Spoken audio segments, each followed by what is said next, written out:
one. They say we're in a banana republic. I think that's an insult to banana republics across the country. I mean, at least the manager at Banana Republic, unlike our president, knows where he is and why he's there and what he's doing. Nothing like going to Walmart.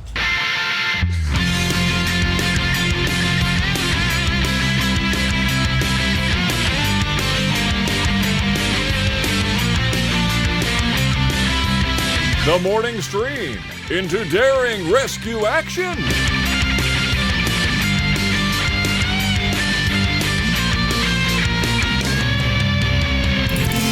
Hello, everybody. Welcome to TMS. It's the morning stream for August 16th, 2022. I'm Scott, and he's Brian. Hi, Brian. Hello.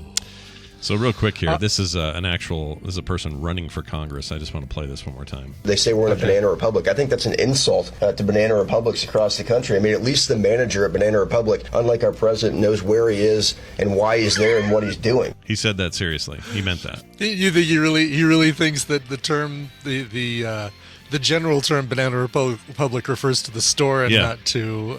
yeah, because he's some doughhead idiot, and I watched him in an interview, and the interview was dead serious, and the guy looked at him like, I'm not even going to follow up on that. I'm not going to say anything. I'm just going to let that go. And I keep looking on the mall directory for kangaroo court, and I can't find it. Can't find it anywhere.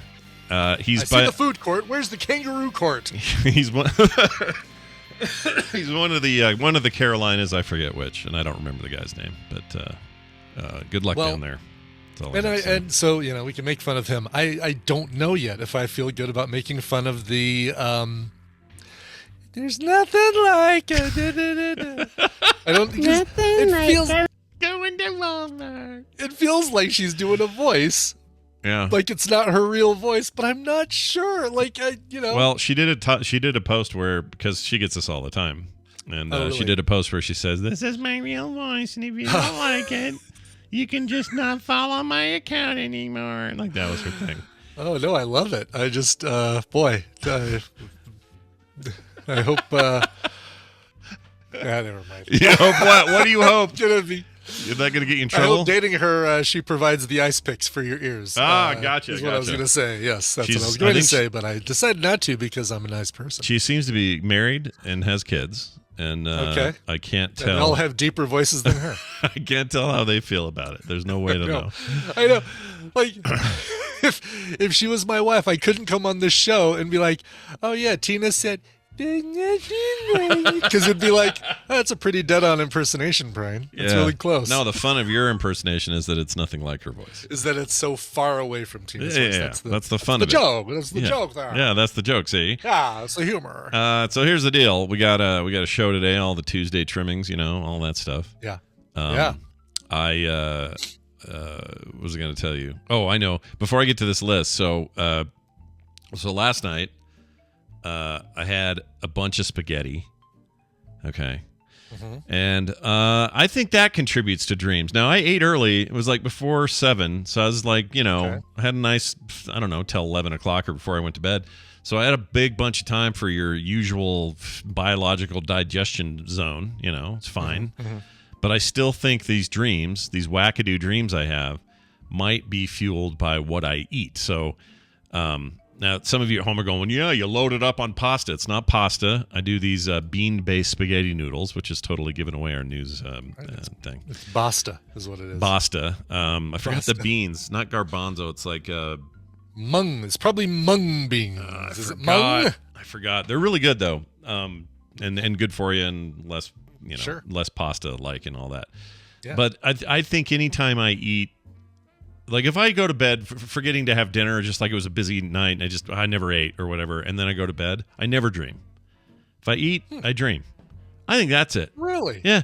I think my body's like, hey, look at all these fresh nutrients. I'm gonna show you some shit. Get ready for this, and I'm gonna show you some. Wait, let's go back to the not eating. Like you just eat dinner really early, or don't eat dinner at all, or what's the deal? No. I'm not saying I don't. I'm saying on those nights, on the rare times where I have done that, because for whatever reason, you're on a trip, or you're busy, or I got home late, or whatever it is, and I didn't eat anything. Those are nights you don't dream. Okay, so it's not like a regular, you're not doing taking your weird fasting thing to new and horrifying levels. Dangerous heights. No. None of that. All I'm saying is the nights I have the worst dreams are the nights where I have eaten Where you closer to bed and large amounts. Does that make sense? Like a larger meal. Yeah. I'm not like pigging out or anything, but a big plate of this pasta bean thing with a bunch of fresh, meat sauce on it. When I eat like that, boom, bam, every night, all the time. Yeah. Yeah. Okay. So, yeah. All right. Well, if I did the bag of salad at night, I probably wouldn't have these dreams. Maybe I should do that. Those are nutrients too. Yeah, but they're not this. I don't think they're like the. You're thinking like heavier nutrients or heavier food. Heavier food, like well, lighter why don't you fare. test it? Why don't you have a bag of salad for dinner? I'll try it sometime tonight. this week and see if you dream. Because I'd be willing to bet that it has nothing to do with what you eat. But really, but who knows? Maybe it does. Dreams feel like one of those things that science just hasn't been able to figure out. If we could tap in and harness the power of dreams. Yeah. Then all of our dreams could come true. Yeah. I'm curious if anyone out there, send us your emails. Have you dreamt differently if you eat more closer to bed?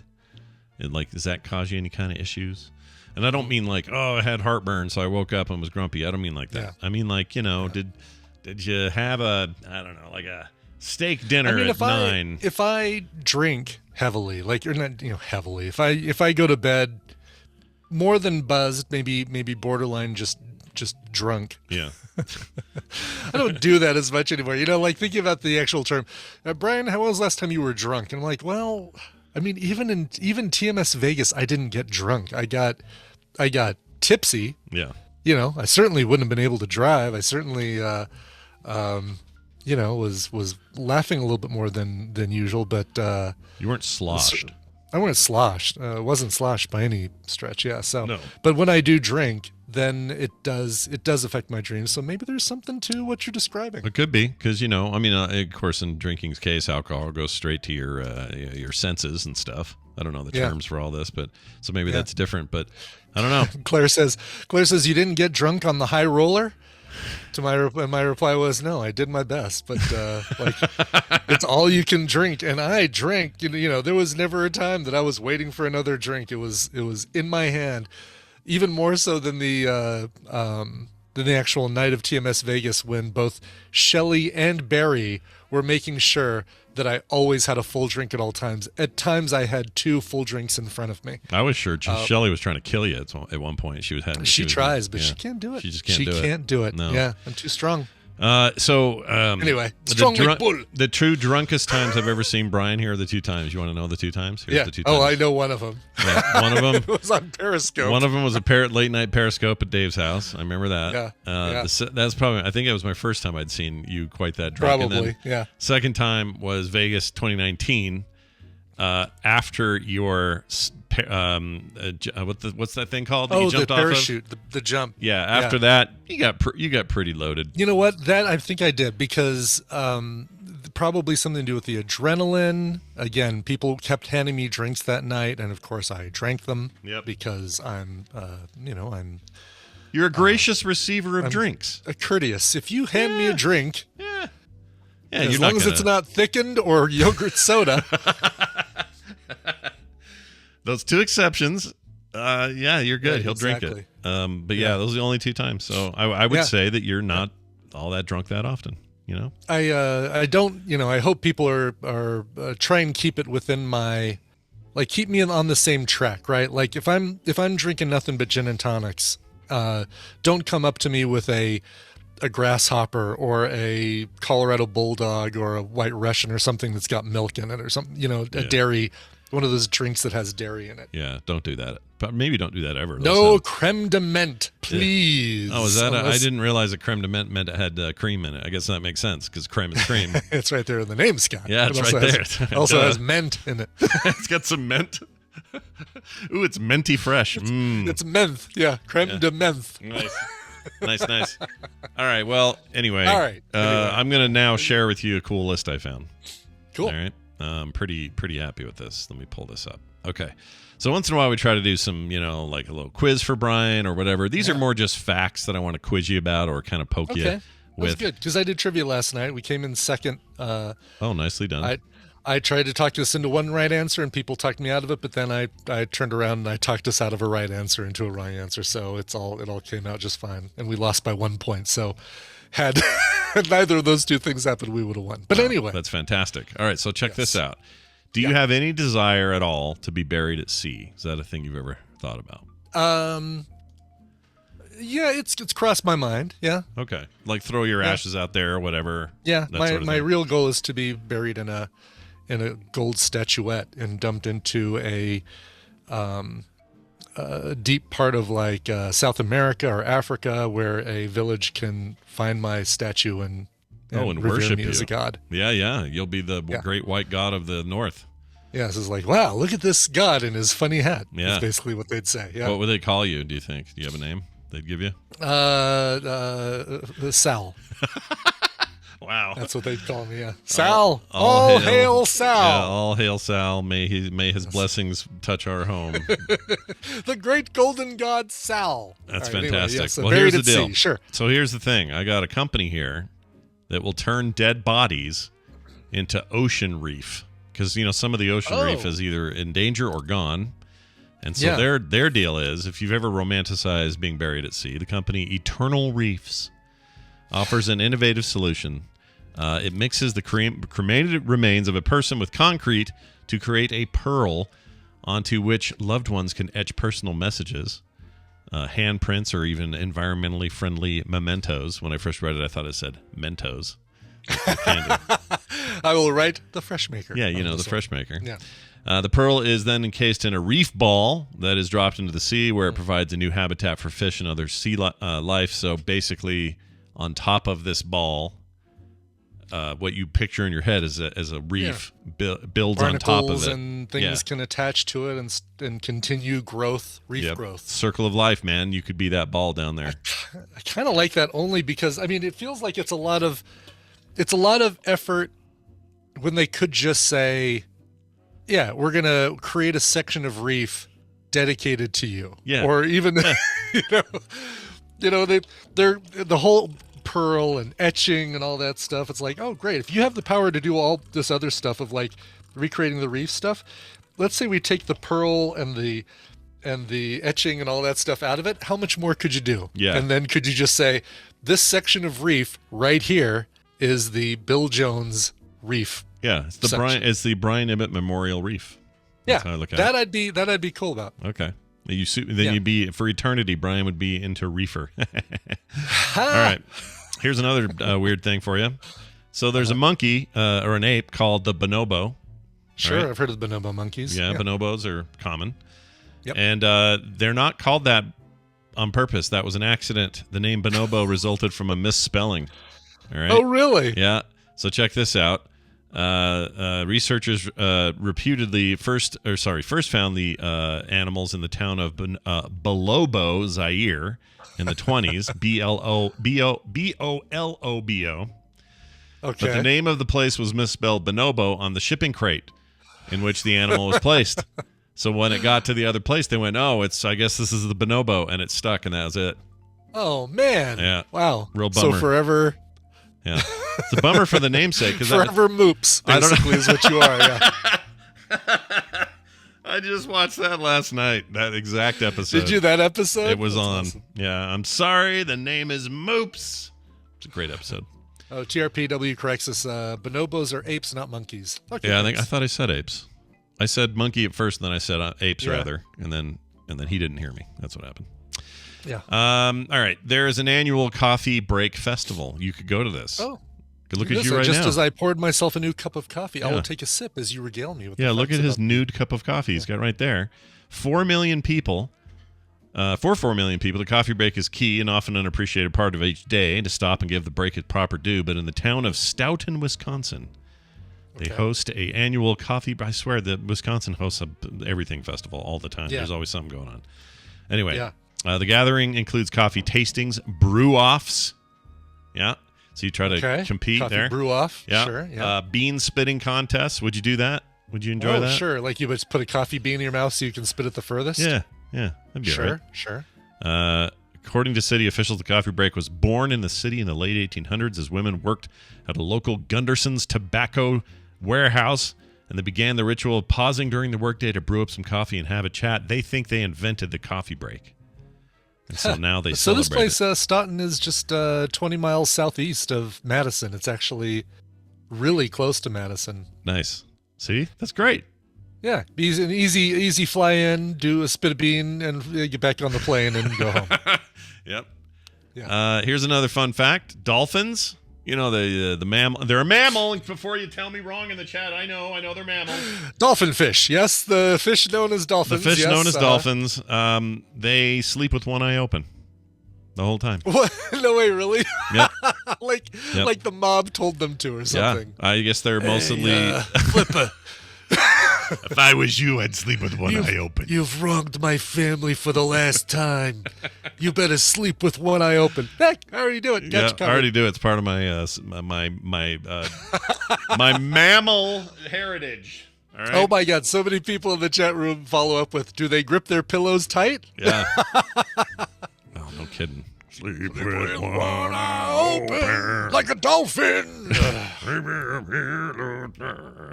I just listened to that yesterday. This is all very weird. You guys are freaking me Wow, out. weird. It's like we premonition night of TMS the next day. It's happening. Anyway, they say this is because they're on the constant lookout for predators. Marine animals like them have developed this neat trick of maintaining partial consciousness even as their brain sleeps. I wish I could do this. I guess I kind of do this. Every day during TMS. Yeah. I kept hearing myself. I heard myself snort in the night last night. Oh, yeah. I hate that. It wasn't like a full-on, like, or anything. It was just like me going, and I went, ah! I kind of woke up like, shit. That was louder than it's supposed to be. Really? Yeah. Yeah. No, do you, we've talked about this before. If Kim says that you snore and if you stop breathing at night and that sort of thing. But I snored 40 pounds ago. I don't snore now. So Good. Yeah. Good. The less I weigh, the less I snore. But Nice. occasionally, if I'm on my back, I've never been a good back sleeper anyway. So if I'm on my back, I'll kind of do a little of that. for sure. Back sleeping. Yeah, it's That's the worst. Sorry, Shoujo. I should have muted. I love hearing Brian blow his nose first thing in the morning. Oh, did you do a nose blow? I missed it. I did, but I apologize if I should have muted. I'm sorry. You didn't farmer blow into your coffee cup? That didn't happen? Okay. Oh, God, no. I can't do that. I can't either, dude. I can't either. Too worried about missing. Like, leave it to Puck. Puck can do that. I'm not going to worry about it. Yeah, these farmer blowers, you do Yeah. you do you. Anyway, they've actually tested their they tested these creatures to see if this negatively impacts them to be half awake and half asleep or whatever. Yeah. They remain as alert and perceptive during their waking hours as ever. So they've figured out a way. Evolution finds a way. That's amazing to be able to get the rest you need, but still have some consciousness to be able to be aware of predators coming. Yeah. Now here's a fun one. Yeah. Vacuums, the earliest known vacuums, vacuum cleaners. Vacuums. Donnie says vacuums. That's right. Yeah. Were originally horse-drawn. That's how they got going there. Horse-drawn vacuums? Yep. One of the earliest known vacuum cleaners, so large, it had to be hauled into a house, hauled house to house via horse-drawn carriage. Its giant hoses were propped through the windows of the customers. Gas-powered motors generated the suction and pulled the dirt and debris into glass containers where the onlookers would gawk at the volume that was coming out of their homes. Look at how dirty Jezebel's house is. Oh, my gosh. Yep, and then they'd clippity-clop out of there with their horses. Go to the next one. I mean, you look at your fancy, I don't know, what's a cool vacuum now? The Dyson. Well, the Dyson, sure. We got a Dyson. Sure, I like Dysons. We have a Dyson also, and that thing's, I'll say this for Dyson, like, it works as good as any other good vacuum. Like, the suction and all that's fine. What amazes me about the Dysons is they're not perceptibly made of like different plastics or anything else that I can tell from other vacuums, but somehow they last way longer. Yeah. Way longer. They last forever. I think we bought that thing in, I don't know, 2003. It's still awesome and has never had signs of anything. Completely fine. Yeah. I don't know. They don't make it like that anymore. Or I guess Dyson does, but nobody else does. That's why you pay so much for those things, because you're going to keep it for... That's why they're so expensive, because they last, but still. Yeah, exactly. If you're like, man, that's too much, I'm not paying that much. Okay, well, get ready for every couple of years getting a new vacuum. Yeah. Right? Figure out how much it costs to replace your crappy Kirby Yeah, you turds. every couple years. Meow. All right, here's one. The largest padlock in the world weighs. Guess how much? You tell me what you think this weighs. I'm going to guess 1 ton. Let's see. Well, you're not that far off. 2,000 pounds. Okay. Oh, no, you're actually half off. 900, Oh, it's 2 ton? 916 pounds, 1 ton, roughly. Okay. This is No, creative. that's half a ton. That is, wait. Yeah, A half ton ton. is 2,000 pounds. Yeah, that's what I said, half ton. Didn't I say that? I thought I said that. I thought you said, well, you said half that, and then you said, no, about that, 1 ton. But never mind. Oh. Yeah, no, 2,000 is 1 ton. Yeah. I can't even get my tons right. My tonnage is wrong. 1 ton tomato. Yeah. Created it's half a ton. Half a ton. Created by a team of students and teachers at the Palavo Arts College in Russia. In Russia, padlocks you. Measures 56.8 inches tall, 41.3 inches wide, 10 inches deep, and is a hefty lock, including a key. That part of the weight, whatever it's protecting, presumably weighs a lot more than that. So, I think it was just made for fun. How many people does it take to turn the key in that thing? I don't know. How many Russians does it take to open a half-ton key or a half-ton lock? I don't know.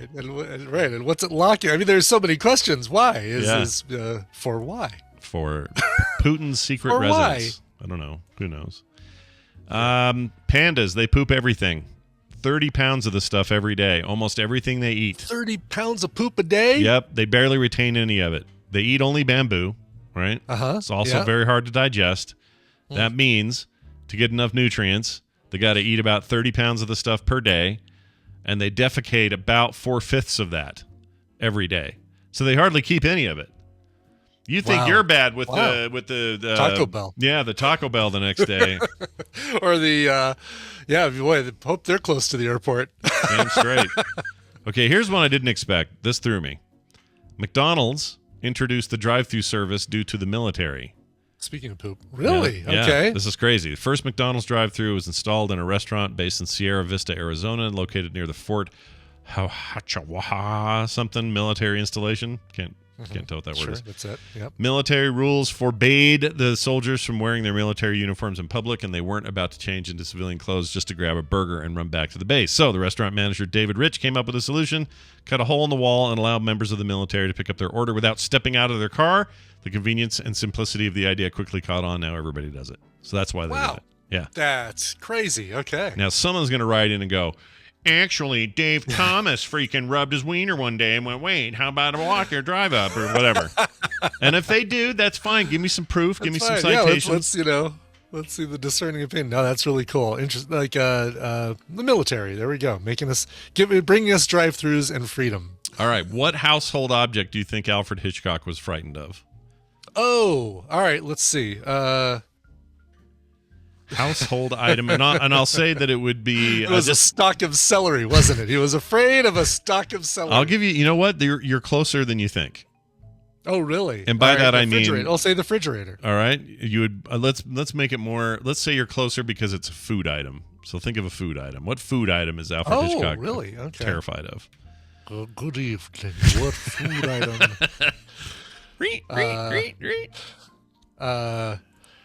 Let's see. What would be a frightening? I mean, a kumquat is pretty damn frightening. I agree. Cucumbers can be terrifying. Yeah, they can be very frightening. Yeah. Let's say, geez, a banana. Let's say a banana, All right. just so I can keep moving. Fair enough. Fair enough. Here's the answer. It's actually eggs. He was frightened of eggs. Really? Yeah. Here's a quote. He actually said this in 1963. I'm frightened of eggs. Worse than frightened. They revolt me. What white...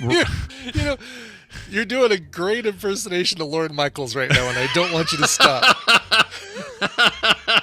You tell that Jimmy Fallon he's going to be great one day. The white round thing without any holes, and when you break it, inside there's that yellow thing, round, without any holes. Blood is jolly red, but egg yolk is yellow, revolting. I'll never taste one, he says. Wow. Yeah. My gosh, he's interesting. Yeah. He needs holes. Like that. His complaint is lack of holes. So give me a good donut. See, I'm going to just lean right into Lorne Michaels. Dana, please bring me a donut. Oh, can we talk about how I had to bounce from that podcast? I wanted to like it so bad, and there were so many great guests. You know what? Once I just accepted the fact that no former SNLer is going to go on there without listening to an episode and know that they're technically going to be the fly on the wall while David and Dana talk. They just don't. They don't. I mean, look, as somebody who talks for a living, yeah. I get it. You need to be talking, but those two really like the sound of each other's voices. Like that's all they want to do. And when they bring in a guest, it seems like prime time to really dig into who this guest is. It's like, oh, you got so-and-so? Awesome. Mike Judge. Oh, let's hear about Mike Judge. Yeah, let's hear this guy the whole time. No, let's have these two banter constantly so that Mike Judge barely talks. Oh, it really bugged me. The thing that you almost can see it coming is when Dana Carvey really wants to do an impersonation of somebody. And so he's like talking to the guests and saying, so you'd say it's kind of like, I don't know, like if Mickey Rooney was watching a football match. Yep. Hey, I'm watching football. Hey, look at me. I'm watching football. Yeah, everything is like this weird. I don't know. I had this feeling when he was on Comedians in Cars Getting Coffee with Seinfeld.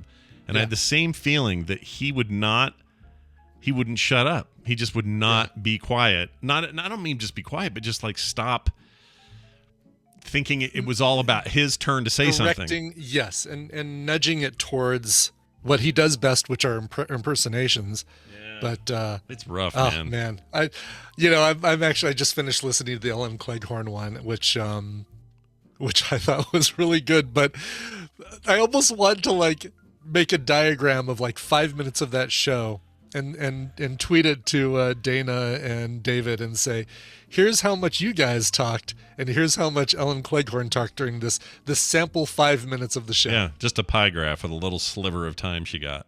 Yeah. Just bums me out. Anyway, there's that. Because I really like those guys. Yeah, they're great. They're funny as hell, no doubt. But, boy, they like talking. Pigs don't sweat. You probably knew that. Yeah, we knew that. Yeah. I feel like I knew that one, too. They don't have any sweat glands. They perspire. So, yeah, that's why... First of all, Hawkeye, I don't sweat. I perspire. Yeah, they roll Second around of all, in the mud. I don't perspire. They roll in the mud to get clean and to avoid the gaze of the predator. The predator can't see them if they're covered in cold mud. Quit spoiling Prey. It's spoiling the original Predator more than Prey, but there are things in Prey. Yeah, you'll see. Yeah. They play with that some. I'm sure they do. They can't not. Yeah. The fuller your fridge, the more energy efficient it is.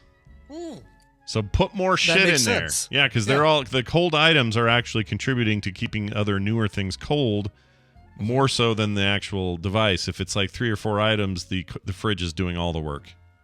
So pack that fridge, baby.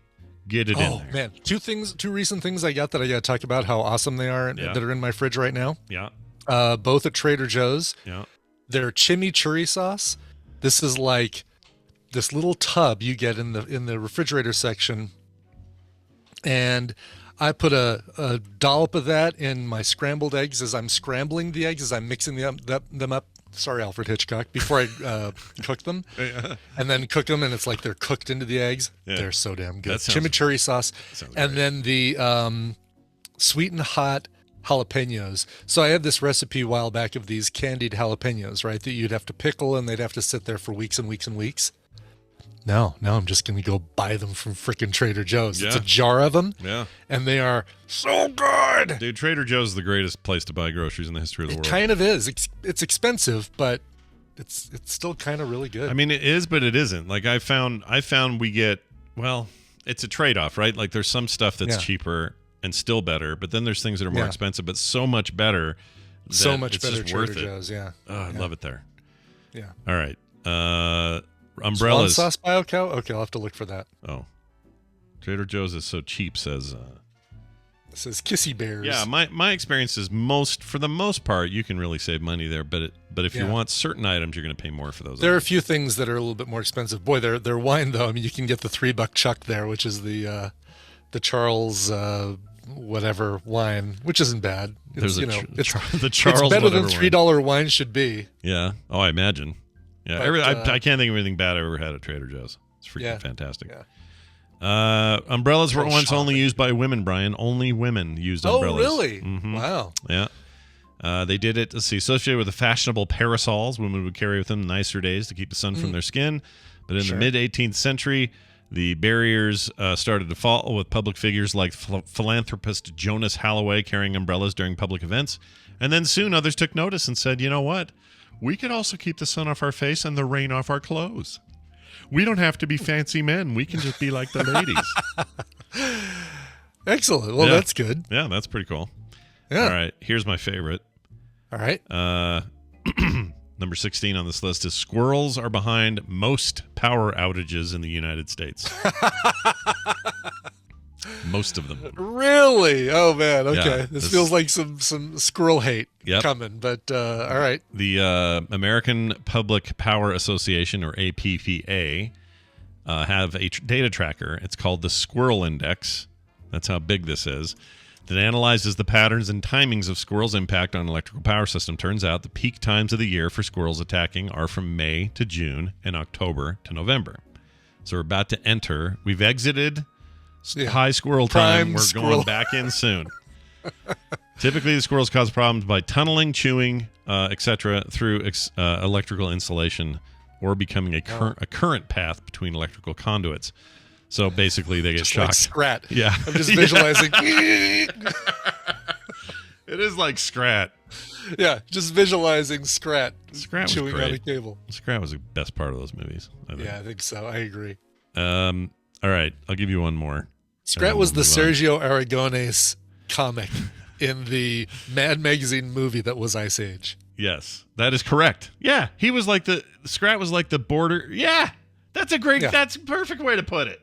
That's a perfect way to put it. Here's your you can normal have that one, thing. Scott. You can tweet that one out later. It's all yours. It's just excellent. I could never think of a good way to explain it, but that's what Scrat's job is in those things, and why he didn't have. I know he had a couple of shorts dedicated to him. Yeah. But why he didn't have this runaway, success on his own, I don't know.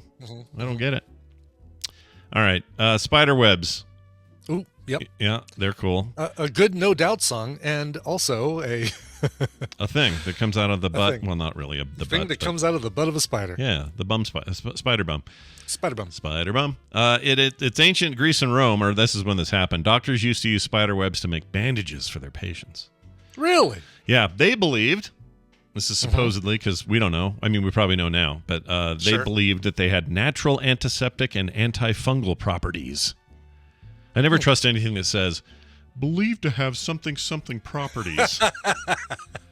It does feel like just wild speculation, doesn't it? Yeah. Oh, the thing that just came out of a spider's butt, I'll bet that has antifungal proproperties. To me, it's like because you these- never see mold on it. It's like these Planters dry roasted peanuts I've been eating. It says here, Yeah. heart healthy with a big heart logo, and then Yeah, below it yeah. it says may reduce the risk of heart disease. May. It's their safe word. It's their weasel word, as Randy called it Yep. during Film Sack He was pre-show. he was Yes. right about that. Really? Did you look it up? Did you look up the how good peanuts are for you? No, I didn't do any of it, but I think he's right. Yeah. Let's see. It was also said that spider webs are rich in vitamin K, which helps promote clotting. So next time you're out of band-aids, just head to your attic and grab some webicillin. Bandages. Yeah, some spider. I can't think of another one. That's all I got. We had a question last night. Speaking of vitamin K, one of our questions, a whole round, they gave us a sheet that had listed riboflavin, niacin, basically listed all of these real names for vitamins or scientific names for vitamins. And then we had the A, B1, B2, B3, B9, C, and we had to match up like, oh yeah, ascorbic acid is vitamin C. Great, we got that one. Yeah. We floundered with a lot of the rest of these. Well, they're hard. There's a bunch. They are hard, yeah. Yeah, I agree. Without looking them up, how the heck do you know? You don't memorize that stuff. Yeah, we didn't do well, but apparently nobody did well on that round. One last mention. I won't read the whole thing, but I didn't realize this was true, and our Swedish listeners can confirm. But blood donors in Sweden receive a text when their blood is used. That's kind of cool. Oh, that's cool. Yeah. It's like when your Amazon package is 10 stops away. Yeah. It's like, hey, Your blood was just put into Larry Gamalka of 14th Avenue. That's right. And over there it'd be Bjorn Borka got a freaking shoddy or 00 negative or whatever the hell you got. That blood has a license to kill, I hear. Yeah, it does. All right. Well, that's it for your fun list. Now it's our fiduciary duty here on the show to inform you as to what happened recently in the headlines. So it's time for the news.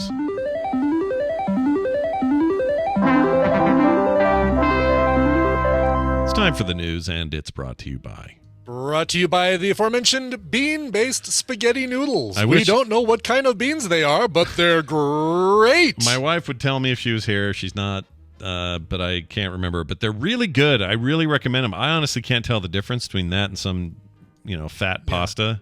And they always, I don't feel gross after. They're great. They're real good. Noodles and Company has some pretty good, like zoodle, like the zucchini noodle options. But there's some that are made with... Oh, maybe it's beans. It's made with some other vegetable, and they taste like pasta, as opposed to zoodles just being like little strips of zucchini. Yeah, which I enjoy in its own way. I but, like those too. Yeah, yeah. It's, I just wish that place would clean their floors, man. Every time I go in there. Oh, really? Have it dirty floored noodles and Company? Well, they use carpet for some reason. They got that like the short business carpet, Yeah, it's right there in the name. Company's coming. Clean your floors. Or maybe it's the company part that made them get like maybe it's corporate right. It's floor. actually it's not the noodles. It's the company that dirtied their floors. Maybe. Yeah. Chickpea. That's it. I guess it is garbanzo chickpeas, then. okay. Yeah, chickpea beans. Garbanzo, chickpeas, sewer peas, all the same thing. Sewer peas? Sewer peas. I've never heard of sewer peas. That's gross. Yes. I don't want that. Not spelled the same way though. Oh, more like sewer, like SEUER peas? No, SUEU. I knew it was it's like is it or are those sweet peas? Well, maybe I've been getting them wrong. I thought sewer peas were another name for chickpeas. So many peas. I keep seeing Les Sewer as a brand. Yeah, never even heard of this. Sewer peas. Let's see here. Hold on. I'm trying to. Someone at home's already going, isn't that where all the pee goes in the sewer? Sewer pea. Yeah, I guess chickpeas. I can't find the other name. I always thought that sewer peas was another name for chickpeas, but it was spelled SUEUR. Interesting. Huh. Yeah, chickpeas are definitely the base of these, and they're like, I don't even know how to describe them. They're so good. I love it. I love garbanzo beans. Yeah. And, hummus and all that stuff. Yeah. So many things come out of those. Those beans are really pliable, I guess. They are magical beans. They're magical fruit. Yeah. The more you eat, the more you toot. Mm-hmm. Actually, that's the thing. They don't make me toot. It's been said. Yeah. They don't make me toot in this form. I don't know why. No. The more you eat, the more you dream, apparently. Yeah. The more I dream. And the more I dream, the more I tell on the show. So let's have things for every mo. All right. Couldn't rhyme it. Let's get to this first story. A confused and jealous wife in the news. Oh, man. Yeah. It's one thing to have a confused wife. We've got a confused and jealous wife. It's a horrible combination right there. Yeah, bad combo. She's stabbed her husband after seeing her younger self in old photos. She thought it was somebody who was cheating with. Who is this young hot woman that you're with? Yeah. Oh. Yeah. Oh, it's me. Oops, I've stabbed you. Yeah. A woman stabbed her husband several times after thinking she found photos of him with a younger woman. It turns out that she herself was that other woman. The photo of the couple was taken years ago, and when they were dating. Police in Sonora, Mexico said. Authorities from the municipality of Cajeme or Cajeme. Or it's Nathy Kajeme, yeah. Is it Kajeme? I don't know. No, I think it's Cajeme. Cajeme? Oh, yeah, because the J, we're in Mexico. Anyway, reported the suspect identified only as Lenora N. was arrested after wounding her husband, Juan N., with a knife after finding several of these photos. Now, what I want to know is, did she not notice that her husband looked younger in these photos? Right, yeah. There's so many questions. Yeah, that's really weird. Hell hath no fury, like a confused, jealous woman strolling through Amazon photos. That's right. The husband, he's the one that managed to take the knife from her in the end, explained that the photos were from back when they were more youthful and slim. I think your wife might have some memory issues. Anyway. Yeah, definitely, yes. Yeah. Heavy on the confused. Yeah. Low on the anger management. Juan apparently convinced his wife he had digitized the old snapshots to store on his phone. Fortunately for the man, the police arrived at the scene after neighbors heard screaming and sounds of the scuffle. They have not charged her yet, but Yeah, that's you're a little too jealous when it's your own image that makes you fly off the handle. Yeah, exactly. But maybe he's been doing stuff, and this is just the latest thing, and now he's got an excuse. But before this, he was like dallying around. I don't know. Maybe, and she's basically got cause for worry. Like there's a precedent set. Yeah, something's That's probably. Weird. I bet something's a little weird there. Don't know what it is. She's just looking for some reason to stab him. I think. Yeah. That sounds about right. You make this snorting noise in the middle of your sleep when you sleep on your back. Here, stab. Check peanuts in the bed. If you lived in Nevada, which Brian only visits there. Okay. Yeah, I don't want to live in Nevada. No, nobody wants to live. That's not true. People want to live in Nevada just fine. Sorry, Shoujo. Yeah, you guys are all great. But a copy and paste error resulted in a Nevada home buyer getting 87 properties for the price of one house. Jackpot! Yeah, that's what it sounded like to me. Exactly, yeah. A Nevada home buyer literally got more than she bargained for and ended up with an entire swath of lots in a subdivision in west central part of the state while buying a single-family home. The buyer was originally purchasing a single-family home in Sparks, Nevada, valued at $594,000. Geez, Wow. just a couple years ago, that would have been like $220,000. Yeah, right, Yeah. probably. However, the Washoe County, Nevada assessor and Washoe County recorder's office had records showing the buyer gained not just the property she was buying, but also 84 extra houses, including 2 parcels in Toll Brothers Stonebrook development just northeast of Reno.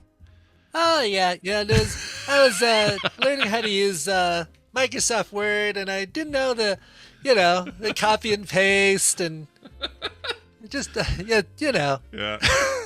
Yeah. I love it. Oh, yeah. I love it. It got flagged, of course, and then it quickly notified the company involved, and everybody, freaked out. But it was somebody just accidentally did a bad copy and paste, is how it turned out. Jeez. And so it doesn't stick. I'm afraid to tell you, lady. You don't get all. They didn't get to keep it? No, they don't. No. Clerical error in your favor. Collect 84 lots. Man, if that were true, I'm trying to think of something that happened to me. I can't think of anything. So, nothing ever happens in my favor. But if I've ever had a mistake in my favor, yeah, it'd be great if you could go, oh, I'm sorry, insurance company, you only charged me $1 for my $800 visit. Right. Sweet. Right. I'll just pay that $1. No, they always. Yeah, you just, listen, when stuff like that happens, it is our duty to not report it and just smile and say, one for me. Yeah, one for me. I do like the idea that James screwed it up. I think we should send this out. Yes. Or as somebody, Captain Kipper, somebody said, Free Rangers asked, why is it Steve Buscemi? It's like, where have you been? Come on, man. You gotta. If you knew James Adams. Yeah, if you knew James, you'd know that what Brian did there was a dead-on James impression. But that's the problem. He's kind of a low-key guy. You might even be a same-sex Mary fan, but you don't hear him talking on the albums. You just hear him singing. Yeah, you just hear him sing. Yeah. It's dead on. But I do kind of want to send him the link on text and say, yo, bro, this you? Or something like that. Just see what he says. Just see if I can get a little rise out of him, Yeah, right, sure. Did Did you do this? Yeah, I'm hoping to see them at the beginning of September. I think they're going to make it. I've already got like a few things kind of planned for this kind of guys trip that we're taking out there. Me and Barry and Tristan and the real Chris Brown. We're going to this place called The Cabinet, which is a new bar in Bally's that has a hidden speakeasy behind a safe door. Whoa. Do you have to have a keyword? What do you have to do? You have to have a password, yeah. And you have to pick up the phone next to the safe and ask them for the password. And then a little tiny hole opens up on the safe and you go through there. Love it. Yeah, Love that super stuff. Cool. Yeah. They have to tell me how that goes. It's called The Cabinet, it's called? What a weird name. It's called The Cabinet, yeah. Yeah. Odd name. It is, yeah. Where was I? Well, it's like a cabinet of curiosities is the reason it's called that. Like They've got Oh. all sorts of weird crap on the walls and stuff. Yeah, like you do in Vegas. It's like Makes a sense. satanic TGI Fridays or something. Got severed goat heads and things up there. That's cool. That's right. TG, thank God it's June 6th, 1966. That's right. That's right. All right. One story here about a builder. Guy's building a house. This is in the UK, so I guess, Zoe and Claire and all you get excited. Uh-huh. Got hit by a bottle of pee. Bottle of pee. Yep. Got dropped from a crane in Worthing. And he's recovering at home. This actually hit him pretty hard. Jeez. The man who was part of a team of builders working on a new healthcare center, or as they say in the UK, Sentry. They don't say that, but they spell it that way. In Worthing, was taken to the hospital. He is now recovering at home. An eyewitness said the worker was out cold after the bottle hit him in the head. I was been hit by something warm. Yeah, that's right. The witness said somebody in the crane did something they're not supposed to do. Oh. Yeah. Sussex police and the health and safety executive will be investigating the accident. Police were called around 5:30 p.m. Blah, blah, blah. The man, reportedly suffered from neck pain and was told, or was taken to the hospital as a precaution. Teams of builders have been working on the site, this place in Worthing, for 2 years. Blah, blah, blah. Their safety is number one. The responsible contractor health and safety is Galford Try. What? Galford Try's number one priority. I don't know why they're telling us that guy's name. I don't care about that guy. Anyway, he says we can confirm the incident took place at the site. Investigations are underway. Boy, you guys make a lot out of a bottle of pee over there. Guy said to the crane operator, "You're in so much trouble now." Oh, man. I submitted that as a title, too, because I wanted to do it before somebody else did. Someone play some Urethra Franklin music. Ah! No, that doesn't work. How about... For a crane operator, that guy's a real whiz. He's a whiz at his job. Pee! Anyway, they'll take care of it. It'll all work out in the end. After their shift, they all went and got pissed. Of course. That's what they do. They get pissed over there. They do. Yep. And then they took the piss out of each other, or however they say it. That's right. Isn't that a thing? Yep. Yeah. It is, yeah, taking the piss. Oh, I'm just taking the piss. Oh, I'm just taking the piss. We should adopt that one. That one's pretty good. Let's do that. Final story. California doctor says he caught his wife dumping Drano in his lemonade after he rigged the camera with kitchens. Or, sorry, the kitchen with cameras. Whoops. Mixed two words up. That shouldn't have been. California radiologist said he has video evidence of his wife, a dermatologist, sprinkling his drinks with dangerous household chemicals like Drano on multiple occasions. This is in Irvine, so shout out OC. They arrested 45-year-old dermatologist Dr. Yu, who also, sorry, I don't know why that's funny. It just is. It gets even funnier with the next line. Yeah, who also goes by Emily. All right, that's fine. Let's see. Last week on suspicion of poisoning, she has not been yet formally charged. Dr. Jack Chen, her 53-year-old husband, filed for an order of protection on Friday. I am fearful of being in the same home and in the presence of respondent due to respondent's recorded attempts to poison me with Drano. Dang. You don't have to call her respondent. It's your freaking wife. Legal terminology. They have to do this thing, I guess. I don't know. I guess so, but you could say your wife. I don't know. It's weird. Yeah. Let's see. He wants a restraining order. Drano is a brand name chemical used that the government describes as very dangerous if ingested or inhaled or placed in contact with your eyes or skin. Oh, thank you, U.S. government, for describing Drano, for Drano-splaining to us. Drano-splaining, drain-splaining. Yeah. Drain-splaining, yeah. There were some famous killings here in Utah back in the 80s, early 80s, maybe late 70s. I was a tiny kid, so I don't remember much about it, but they were famous because they went to like somebody's hardware store or something like that, kicked in the doors, broke in. They thought they were just going to take money, but they ended up torturing the people living there or working there. And they did everything from forcing them to drink Drano. Oh, my God. Some of them had them pour Drano in their ears. What was the other thing? Oh, kicked pins in their ears and junk like that. It's bad. This sounds like that movie that I was trying to think of a few weeks ago. Somebody finally did tell me what it was, but I still... Now, again, I can't remember it. But it was like where this group of people breaks into this house and they've got masks and stuff, and I think I figured out it's got Naomi Watts or not Naomi Watts. Naomi Watts? What is that? I know this movie. Yeah, but anyway, like they basically just torture the family as opposed to just taking stuff and leave. Yeah. Oh, yeah. The Hi-Fi Murders. That's right. Captain Kipper has it. That's exactly what they were called. Yeah. I think there was a TV movie made and some other stuff. I don't know. Strangers, is that the movie I'm trying to remember? Is it Strangers? Ooh. Strangers. That sounds horrible. I don't want to see that movie. No, I don't either. I like that's horror like movies, but that's awful. That's definitely a let's see, 2008 Strangers. Liv Tyler, maybe that's who I'm thinking of. Liv Tyler. Let's see. Whose stay at a vacation home is disrupted by 3 masked criminals who infiltrate the home. Oh, The Strangers. Just Stranger. Oh, The Strangers. Yep. Yeah, the one in '08, right? Yep. Yeah. Gemma Ward, Liv Tyler, Scott Speedman. Oh yeah, Scott Speedman. Gemma Ward. Yeah. Dollface, Pinup Girl. Those are the masks I seem to remember seeing on the movie poster. Damn, dude. That sounds gnarly. Ugh. Ugh. All right. Well, call your dad, Steven, and tell him you need help. All right. That's it for today's news. We will now take a break, and when we come back, we'll spend some time with Bill and then Bobby, and then we'll see what we have time for. We don't know. It's a little bit short today. But Brian, you got to play a song, so play that song. Yeah, let's go to singer, soulful pop singer-songwriter named Hunter Moreau, spelled like the island of Doctor, ... Brand new single from her called Be All Right. This is, I don't know, it's got shades of Olivia Rodrigo, Taylor Swift, but also more modern, like more singers outside of the pop world. I really, really dig this. It is called Be All Right. Here is... full name, Hunter Moreau. Nothing like a spicy chicken Chick-fil-A sandwich dipped in special Chick-fil-A sauce from Chick-fil-A.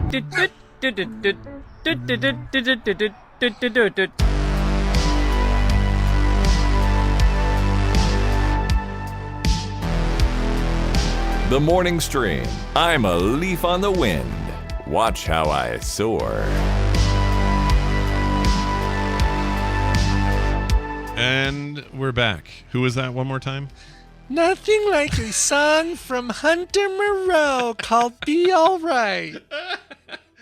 I like how deep she went into explaining how all the things were Chick-fil-A brand. So now I'm starting to think that she's hoping for some sort of sponsorship. She wants she wants to be the Jared of maybe of Chick-fil-A or Starbucks or Walmart or something. Yeah, stop short of the part where Jared goes to prison for stop short of that part. Maybe she abuse. wants to be the Herb of the Herb. Yeah, maybe. I don't know. I've got my eye on her, though. We'll see how things go. Yeah. TV's Travis says actually it might be Funny Games because that's the one that has Naomi Watts. So that is probably the one I'm thinking of. Okay. Similar plot to The Strangers. I like the one that's like a reverse of that, where they break in and then the guy from Alien or the guy from Avatar ends up being a blind veteran from the Marines or whatever and kicks the shit out of everybody. What was that? Oh, called? really? Oh, wow. Yeah, I can't remember. They thought he was an easy target because he's blind and old and all that. And then when they go in there to get him, he turns out to be just like freaking ninja John Wick and just destroys everybody. I can't remember the name of the movie though. It's really good though. Anyway, hey guys, what's this? Your bat cave's open there, Bill. Bill Duran joining us from the beautiful parts of the world over there known as the Pacific Northwest, and also the fantastic company that he started called punishprops.com. He's here to talk about making things like he does every Tuesday. Bill, welcome back. Hello. Hello. Happy to be here. Hello. Feeling good. Yeah. Getting excited. We're going to Dragon Con this year. Oh my gosh, Yeah, are I you? saw your tweet about that. What are the dates? When is it this year? Same as always? Labor Day weekend. Yeah, September 2nd. Same as it ever was. All right. Same as it ever was. No, that's Same cool. As it ever was. Are you so this is a couple years you haven't been. So this is your first year back in a couple, right? Yeah, it's been 2 years. Very Nice. excited. Nice. Is it like same setup as far as like 4 hotels stretched through? Like they're just saying, "Yep, we're just going right back to normal." Everybody's wearing a mask anyway, so Right. They actually ran it last year. They had the event last year. I did not go. Yeah. Okay. But so hopefully they figured everything out last year, and this year it'll be smooth sailing for me. That's What's your big you got a big cosplay fan or plan for who you're going to be or whatever? We're working on costumes from the game Satisfactory. Oh, very nice. Yep. Oh, cool. The Pioneers. It's like a sci-fi factory worker with a cool space helmet that I'm working on right now. Actually, the parts are printing right now. They are very cool suits in that game, but you get to you see them in co-op obviously. You just see your friends, but You never really see yourself in it because it's all first person. That's a really cool poll, though. I think people dig it. That's good. I like it. And Brittany and I are each making one. We both play the game a lot, so it'll be fun. Yeah, I agree. Speaking of fun, you're always up to something, working on something cool. Tell us what we got going this week. I wanted to muse a little bit with my creative friends, some of my creative friends. So you guys probably took some art history classes, right? Sure did. I know I took a lot of art history classes. Yeah. So there are all these fun, there are these specific periods in history where artistic movements kind of jumped forward, right? Made a lot of really cool creative art. We think of the Renaissance, obvious one, the French Impressionism, another good time. That got a name, right? It got the Renaissance. What about right now? What are they gonna call this period of art? I wonder, because I think we're going through an artistic movement right now. Yeah. And I'm curious how history's gonna look back on it. Yeah, I wonder too. I also think we're on the precipice of some weirdness. And by that I mean, I think so. Okay, somebody showed me this the other day, and it kind of weirded me out. There's a lot of talk about AI and AI being able to sort of do enough for let's say you're making an RPG game and you need 50 portraits for your your Baldur's Gate like RPG. And these little fantasy portraits, guy's got a patch and a bald head, and the next person's got a big full beard and he's some kind of warrior guy with an axe half shown in the image, or whatever it is. It used to be you would commission an artist and they would make, or they worked there and they would make all of these portraits one by one for your game. It is now not only feasible but 100% possible to just feed information into an AI and have it spit these images out and have them look as good as you want them to look, and you didn't have to pay anybody. Now that's one thing. Fine, whatever. It helps with automation. Fine. But I also heard about this site where their whole thing is we do AI generated art and we do it based on the style of the artist you want. So you can go over there and say, like Brian's always bringing up Bill Sienkiewicz from Marvel fame. I want Sienkiewicz looking, Batman. They'll do it, and and Bill gets no credit or money for it. He gets nothing for it. They just get this AI who spits out this art based on the style of some famous artist you mentioned. Could be dead, could be alive. It doesn't matter. That's a little worrisome for me. So what I hope, to bring it back to your point, what I hope happens is we'll look back on these initial years of digital art mixed with traditional art and how it connected art to people and vice versa, that we'll look at that as a real Renaissance period. Yeah. But we might be heading down a little bit of a dark ages moment of it's gonna get a little bit weirder before it gets better. So I'm both excited for how this will be viewed and a little nervous about how the next phase gets viewed. But anyway, that's just been on my mind. Wanted to fart it out there since you brought it up. Yeah. Definitely. I like to look at the example from French Impressionism. That was a response to the camera, to photography.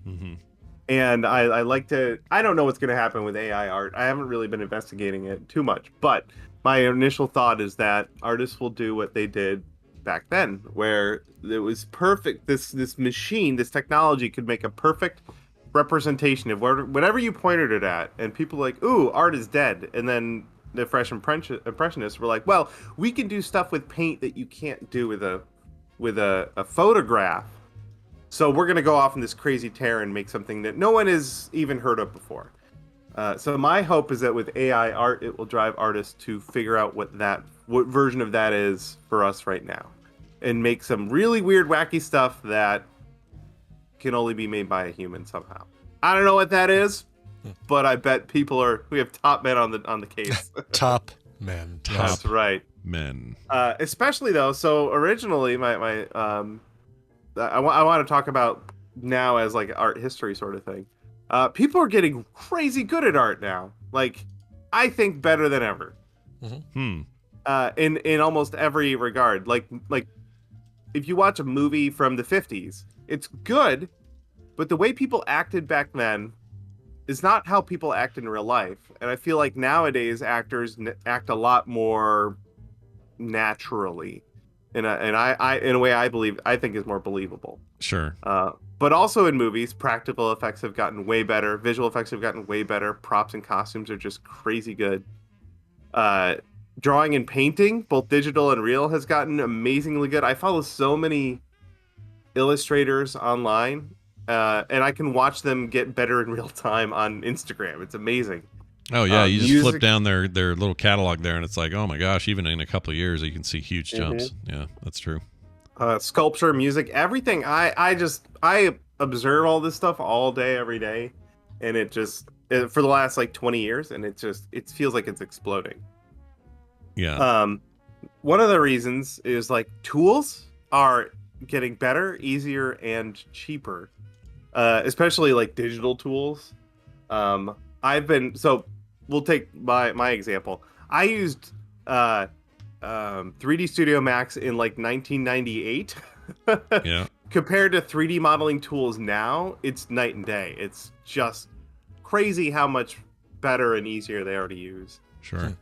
Art supplies have become commoditized enough that they're super cheap, like paint brushes, that sort of stuff is really cheap now. Like with digital stuff, not only is it good now, but a lot of it's free. A lot of it's cheap or free. You can do it right on your phone. Oh yeah. There are apps on your phone where you can produce an entire like electronic song, like electronic music. Even the jumps in digital have been significant in the sense of like 6-7 years ago. Your option was, if you really wanted to do killer stuff, your option was to go buy about a $3,000 Wacom tablet and attach it to your already $2,000 computer or whatever. Subscribe to Photoshop or some other thing, and that was just kind of the way. It's still attainable, but it was a little more of a wall. These days, you can literally go buy a very capable iPad Pro or even lesser iPad with pencil support, get Procreate for $15.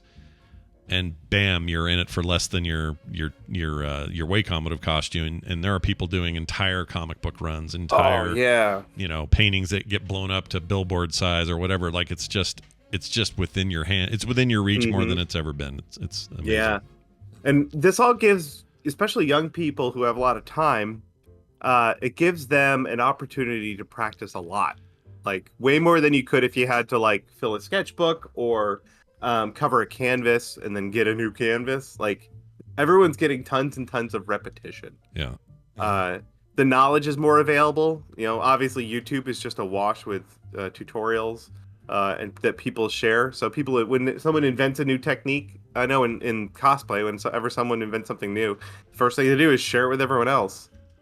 So the knowledge base in a creative community is like raising across the board. Everyone learns as people invent new techniques. Yeah. But also, it's possible to like you could follow the coolest artist that you could imagine on Instagram and then send them a message, and it's likely they'll get back to you. Yeah. Could you imagine if like Picasso was on Twitter? You'd respond to all your questions. Yeah. Yeah. If you And you could tweet him and he would get back to you. That's just that thought blows my mind. But we can do that now. There are just so many amazing artists online that you can follow, and it's a good chance they'll get back to you. It's true of writers. It's true of directors. It's true of almost anybody now, which is great because it's that gap of you're in some rarefied space and we're all just plebeians lapping up your work is it's not what it used to be. It's a much closer knit relationship than ever. Yeah, so I do hope that history looks back on this time and remembers this giant cheap leap forward we took, because it's been pretty cool to live through it. I agree. It's easy to get wrapped up in all the downsides of society getting too close to each other, and forget that these are massive leaps forward in just how we interact. I mean, the fact that I can hang up with you and I could call Patrick right now and talk to him in Helsinki, Finland, is science fiction 50 years ago. It just didn't happen. Geez.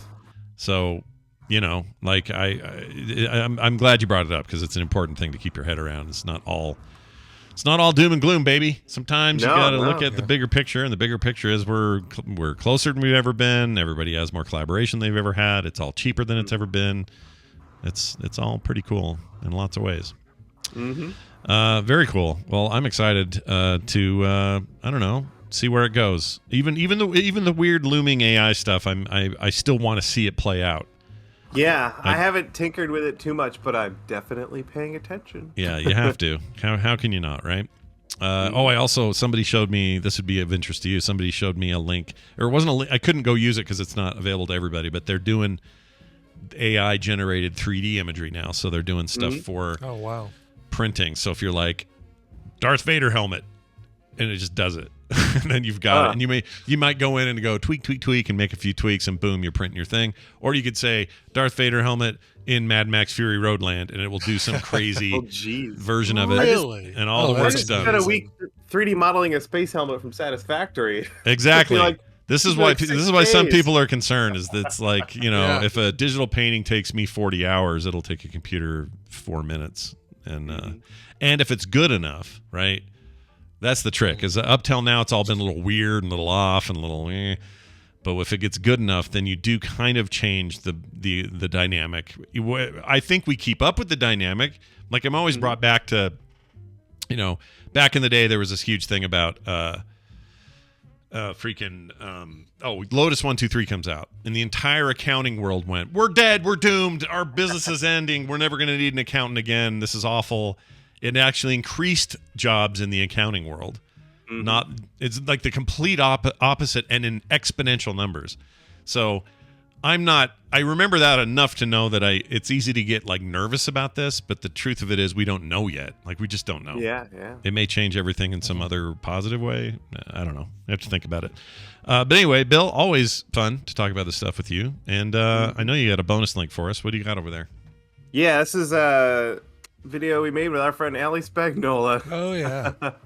So she flew into Seattle a few weeks ago with a wacky project idea. She wanted to make a sculpture that is a bear with antlers. And we were able to make this entire sculpture in our basement in 2 days without buying anything. I had all the supplies. I am mighty proud. That is awesome. Wow. And it was just super, super fun. Allie's got so much energy. She's a great friend and a super creative person. And the video is just fun. We just had a great time. Oh, this looks great. I haven't watched the entire thing yet, but I saw some preview on TikTok on her account on there, I think, and I went, "Oh, I need to go watch this." So now I know where to go. Go check it out. That's Alex Spagnolo's account. You probably cross-posted this or something. It's probably on yours. Probably. Yeah, who knows? Probably. Hey, Bill, really quick question before you go. Rainbow Bright wants to know if you're going to make the Sandman's helm. Oh, no. Skull, No. CPAP mask thing that he wears. My buddy Stephen K. Smith is working on one. So if you look up his YouTube channel, he's got one he's working on. I think he's got a 1 or 2 part video series up. Nice. Very cool. Nice. Oh, yeah. It's Bill Duran, everybody. Chinbeard on Twitter and punishprops.com. Have a great week. We'll see you next time. Yep. See ya. See, Dana and David, this is how you do a guest. That's how you let a guest talk. Yeah, you let them speak, have their say. For a whole hour and a half or however long your show was. I'm going to do another impersonation of Lorne Michaels. You know what I like best about Lorne Michaels is da-da-da-da-da-da. That's a pretty good David Spade. It's not bad. Yeah. You should be proud of that. Okay. All right. Well, It's a I little kind bit, of leaned into James yeah, at a the little end more of that James, yeah. Yeah. All right. Well, we got 2 minutes of Bobby. yeah, 2 minutes of Bobby time. Or more, we'll see what we can do here. Where are we here? Oh, yeah, it is. Science. Hey, you guys, science time with Bobby. Look at him. Just look at him. That's what he would look like without long hair if he cut it. Still here. It's all there. Just pulled back. You need to do a Billy Mitchell cosplay, Bobby. Yeah. Did I mention this before? No, you haven't. Just get a killer score in like Donkey Kong, and you're all set, man. Exactly. Get a flag tie, and you'd be a great Billy Mitchell cosplay. When I was growing my hair out, and it was just really big and shorter around ear length. I look remarkably almost identical to a young George Lucas. Oh yeah, I can see it. I can see that. Yeah. Those old shots of him around episode 4, poking around, looking like Director Man. Totally. Yeah. Well, all right. It's good to have you here as always. You bring science with you. Yeah.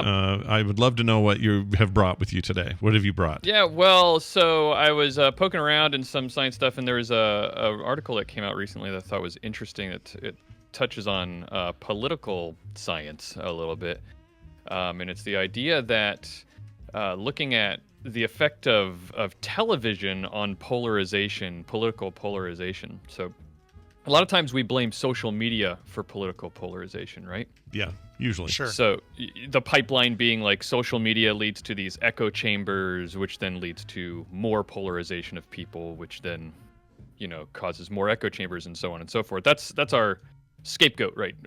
Even I say that, social media is causing the downfall of the cohesiveness of society because of this particular cycle, right? Sure. The problem is that whenever scientists try to do any research, because echo chambers seem to theoretically exist, we anecdotally experience them all the time. But the problem is that there's a good bit of evidence that they are either very, very weak or don't even exist at all on a large scale.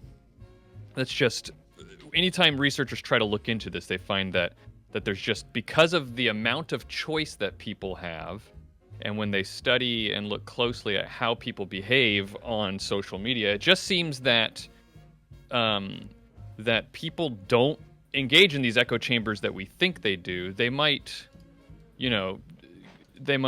say crazy things and, and have crazy opinions and everything that they express, but they're actually engaging in a lot of different places more than we realize, more than our anecdotes tell us. So if that's the case, if these echo chambers aren't existing the evidence shows that these echo chambers don't exist, why is polarization happening because the evidence does show that people are far more politically polarized in the past. More than we've decades. ever been. No question about that. Yeah.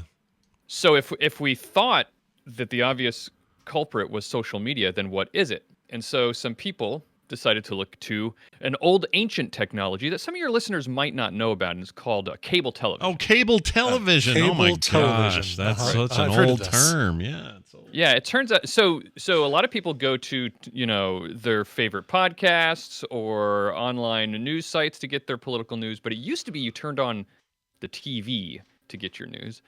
And some people still do that. So they looked at that and they found that it actually turns out that a lot of polarization, political polarization, can be very strongly linked to television viewership. And it seems like television is causing more polarization than the internet is. The data shows. Yeah. So That wouldn't surprise me. Because a lot of it comes from 24-hour news networks and people who are really, really entrenched in their alliances there. Yeah. They're not letting the internet change. I mean, they may have to die off first before none of that matters. Yeah. Yeah, is there also like something to the theory that, with streaming, you're able so quickly to get some information, digest it, go to something else, get some information, digest it, go to something else, as opposed to just locking in and not bothering changing the channel. Yeah, You just let it roll. So No. you're keying in on what the researchers, Brian, also think is going on, because that would be the next step. Like this data doesn't really tell us why people are being polarized by television more than internet, but what some of the behaviors that they've seen, and I'm leaving some of the numbers out because they're not as important. Just know that it's strong, the effect in television. But what they have seen, the data shows, is that television viewers seem to stay on whatever they're watching. They engage with a particular polarized network. So they defined left-leaning television as things like MSNBC and CNN, and anything more left-leaning than that, and right being Fox News and Breitbart, and anything more right-leaning than that, right? Yeah. But anyway, so people who are left-leaning or right-leaning on the ends of the spectrum, they tend to engage over longer periods of time, exclusively engage with their particular polarized media before ever venturing outside and looking at something else. And this, we're talking about in the order of like 6 months to 12 months. That's how long people spend. If you're watching Fox News, chances are that's all you're watching. Exactly what you're saying, Brian. That's all you're watching. And you're just leaving it on and you're not changing it. And it's just when you go to the news, that's what you flip on. But people on the internet, and this is again in the data, people on the internet tend to see something and they may identify as left or right, like leaning on those ends of the spectrum, but they are engaging with the other side more, media from the other side more often or more frequently than television viewers. And they think that it's because of the ease of being able to engage with those things, that because it's served to you so easily, it's so much just clicking on something and looking at it, or it being shown to you on Facebook or something. That's why that's happening. Yeah, because you can reply to a tweet, you can get into a comment thread on Facebook, you can engage in lots of ways that are not possible watching a cable news network. So it's what always throws me is if you've got the kind of life where you can just have something playing all the time while you're getting other things done. Yeah. I do this, but guess what I watch? I watch Futurama or right. old reruns of MASH or something. I watch old things, new things, whatever, but that are just sort of happening passively in the background. Why you would choose to use a cable 24-hour news network to fill that need, I don't understand. I don't understand it. But the difference is I could not understand that and never interact with people who love it. But on the internet, I cannot understand it, and I can interact with those people and find out why they feel that way or whatever. Sure. So this is interesting. I hadn't really thought of it. There's a lot of super interesting data if you dig in deep to what they talked about and the research that they did, like how, for example, people who identify as very knowledgeable about politics or being really interested in politics, they actually tend to be less polarized in this data than people who describe themselves as not caring about politics. People who are not interested in politics end up falling on the more polarized ends of the spectrum than people who are interested in politics, which I thought was really interesting. I would have intuitively thought that the more into politics you are, the more you might have an extreme view. But I guess it also makes sense that if you're into politics, you might engage in the arguments more and might think more and explore the other side's arguments and stuff like that. Yeah. I mean, the hardest part for me is just when people are straight up stupid. And by that, I mean performatively stupid. I don't actually think they're stupid. I think they're just, but they've nerdled themselves into a hole so far that they'll say something that is just patently stupid, but it doesn't matter anymore because that's just the side they're on. That part I can't. Yeah. That part's hard, and I kind of wish I couldn't interact with it. You know, part of me just wishes it was a weird sideshow I could ignore entirely. But it's important research that they do, though, because I mean, I really do think that a well-functioning democracy relies on informed citizens, right? So knowing that it seems like the internet is actually, despite what it seems like, social media and the internet actually is exposing people to more views and might be having a more mitigating effect than we think.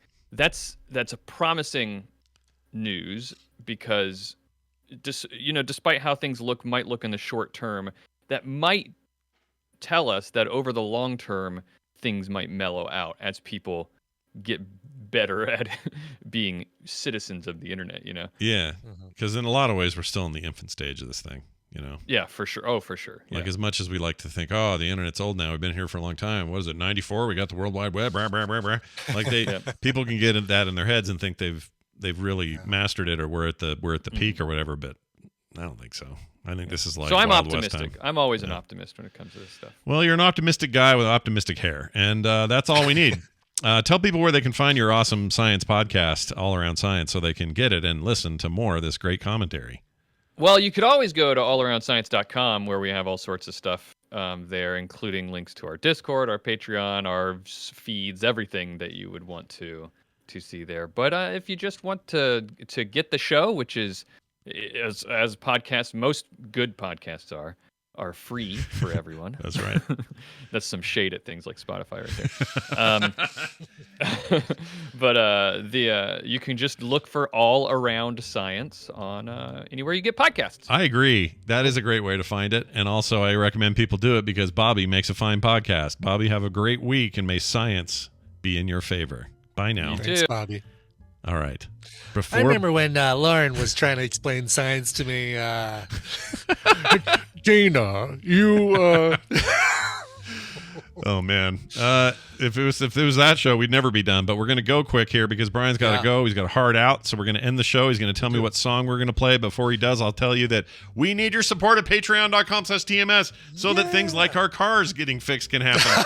Help pay for my car. Yeah, how else are we supposed to live? We have everyday expenses like the rest of you. So please head on over to patreon.com/TMS today.